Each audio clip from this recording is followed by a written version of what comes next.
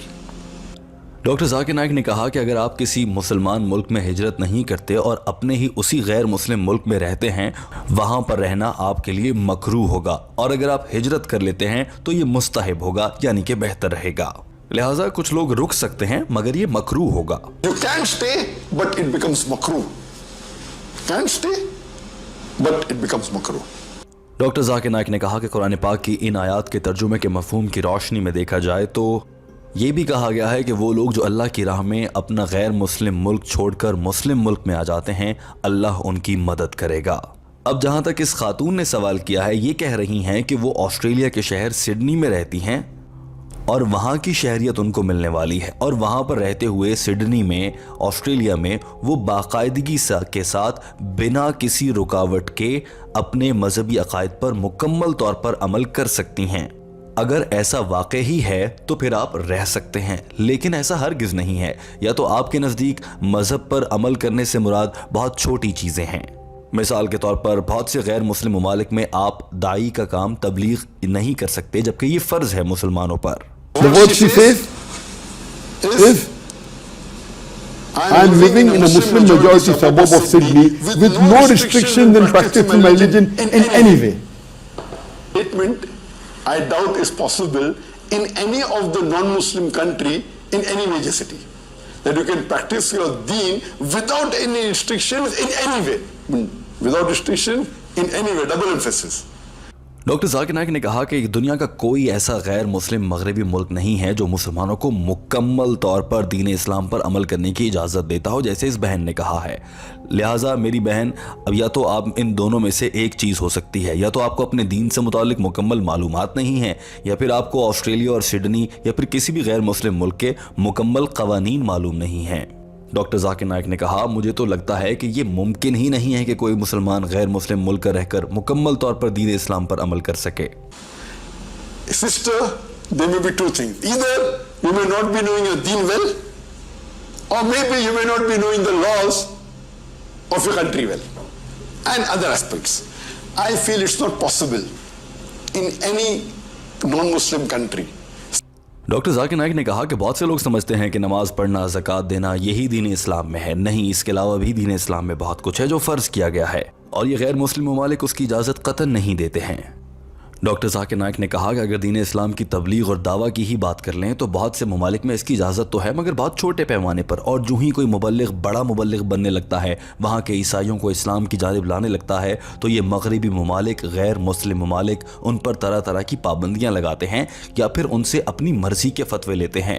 Doctor Zakir Naik نے اس موقع پر یہ انکشاف بھی کیا کہ وہ ایسے مفتیان کو اور مسلمان علماء کو بھی جانتے ہیں جو غیر مسلم ممالک میں رہتے ہوئے وہاں کی حکومت کے کہنے پر فتوے جاری کرنے لگ گئے ہیں۔ میں نے ایسے مفتیان کو بھی دیکھا ہے جو کہ یہ کہتے ہیں کہ ہاں لیسبین اور گیز یعنی کہ ہم جنس پرست بھی کچھ حد تک ٹھیک ہے، ان کو بھی اجازت ہونی چاہیے، اسلام بھی اس سے راستے نکال دیتا ہے۔ نعوذ باللہ، لوگ ایسی باتیں کر رہے ہیں۔ But the understanding of deen is much bigger.